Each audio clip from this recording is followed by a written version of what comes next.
Hey guys, part 4 coming at you here. If you haven't seen part 1, 2, or 3, look ahead. It'll be over on the uh, YouTube channel. Should be in the recommended videos there.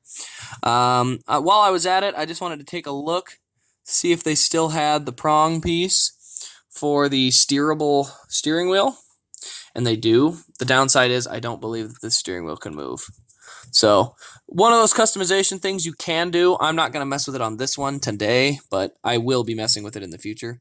So if you did want to add posable steering to here, you can get the rod and steering wheel out of another one and basically move it into the new cab, and it will work. So, but for today, we're just going to get this put back together. So we're going to get this slid back down into place. There are a few different tabs you have to watch for that you want to get lined up. They're on the side here. There's a couple tabs here at the front for lining up a couple little motor pieces. One of them is on the inside here. You kind of want to just pop that up a little bit. Helps lock it in place. Same thing over here. Just get it in there. There it is, popped in place. And she's sitting down pretty low. So we're right back where we wanted to be. Now we got 4 screws over here. We're going to get those put back in to get the cab back down.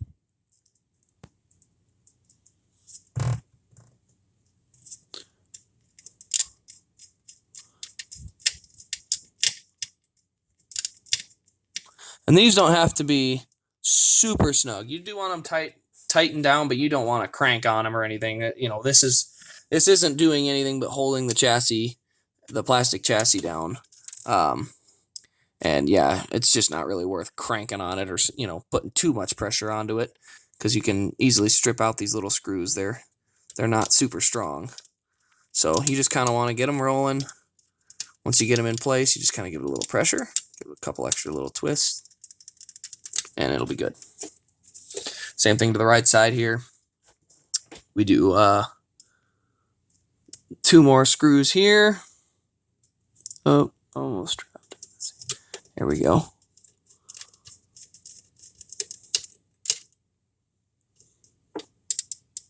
Bingo. And 1 more on the back, and we will have the cab back in place. Now, this is the time, if you're doing any other customization work to the cab, this is the time to do it. You can do things to the dash, you can do things to the seat, you can change the seats, which I'll go through at another point.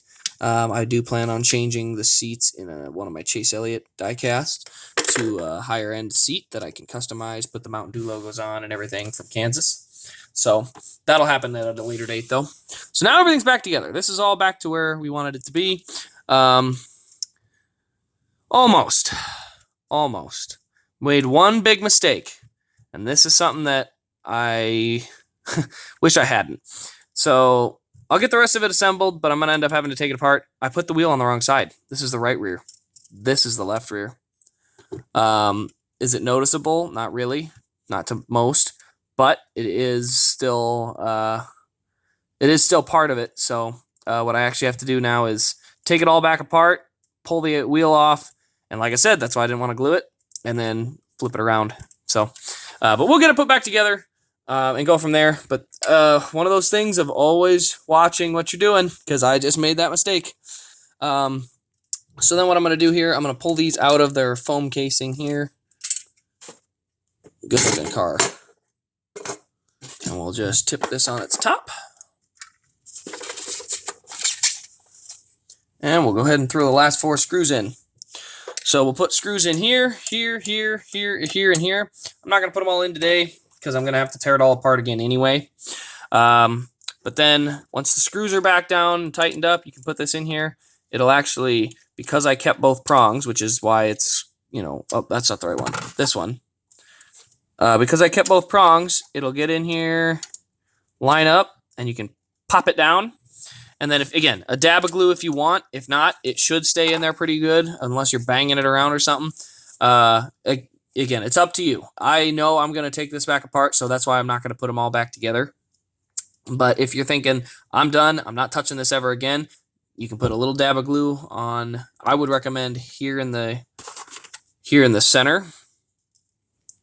somewhere in there, or on the two corners. So that way it's easier to pop them out. But I would not put them on these tabs. You will break them if you put too much glue around them. So that's all it would really take. You get it pop back in, you get it set back in, screwed down, and then you've got all 4 tires on a car.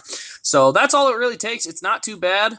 Again, I'm gonna go in and fix this. So I'm gonna wrap the video up a little early because I'm gonna go in and fix it before I put it all back together.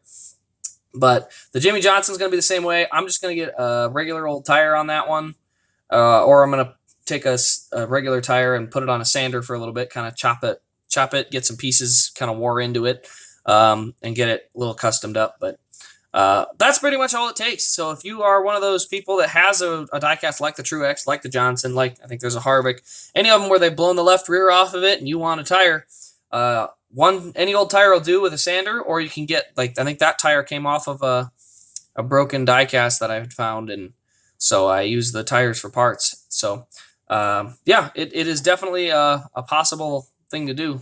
But that'll pretty much wrap up the 4-part review series. Like, comment, subscribe. Let me know what you think of it. Obviously went on a little bit longer than I had probably liked, but that is the way to get her done. So thank you all for watching. Really appreciate it. And we will see you all in the next Diecast review.